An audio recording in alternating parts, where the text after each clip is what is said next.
Cukup dengan 10.000 lo sama kekasih atau kekasih bayangan bisa masuk ke lorong waktu. Bisa lo masuk ke kota Batavia di tahun 1700 sampai 1800. Dan mungkin asal usul barang antik yang lo dapat, sejarahnya berawal dari sini guys. Lo bisa kembali ke zaman kolonial atau zaman VOC, tapi patung-patung di sini mendadak bikin gue merinding disco.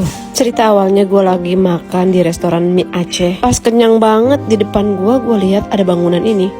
Hati gue merongrong untuk mengajak ke tempat ini. Ini apa ya? Tapi gue lihat patung-patung ini detailnya bagus banget. Yakin gue yang buat ini handal banget. Ternyata ini adalah pemakaman orang Belanda yang dibangun di tahun 1795. Awalnya gue takut, tapi di sini tukang tamannya banyak, bikin gue agak tenang cuy. Ini beneran orang loh, bisa diajak ngobrol baik kok. Yang bikin gue yakin lagi nih kucing santai aja.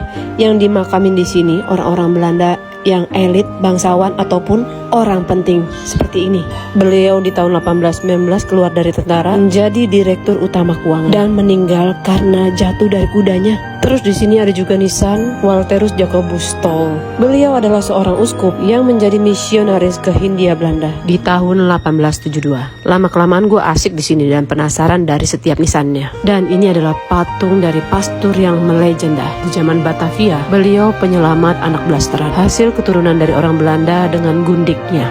Ternyata gue temukan cerita-cerita menarik di sini. Gue juga nemuin nisan Sohokgi. Cerita beliau pernah dijadikan film oleh Nicholas Saputra. Dia adalah aktivis keturunan Tionghoa yang menentang kediktatoran Orde Lama dan Orde Baru. Dan nisan ini beliau adalah Dr. H.F. Roll. Beliau penggagas dunia kedokteran di Indonesia. Awal dari Fakultas Kedokteran Universitas Indonesia. Bangunan nisan di sini berbeda-beda. Tertarik aku melihat dengan makam yang dipagari hijau ini. Nisan ini menghadap langsung ke kantor pemerintahan Jakarta Pusat. Ternyata ini adalah nisan dari istri tercinta Gubernur Raffles, Olivia Mariam. Sebelum meninggal, istrinya meminta untuk dimakamkan di samping sahabatnya, Leiden. Dan konon terdengar berita, hal itu karena Olivia diam-diam mencintai Leiden. Kutemukan di sini 2 peti jenazah. Ternyata ini adalah peti jenazah dari Bung Karno dan juga Bung Hatta. Peti yang mengangkat jenazah mereka sebelum dimakamkan. Dan tidak jauh dari situ aku menemukan nisan bernama Kapten Jas. Dengar-dengar banyak orang yang masih ziarah ke tempat ini.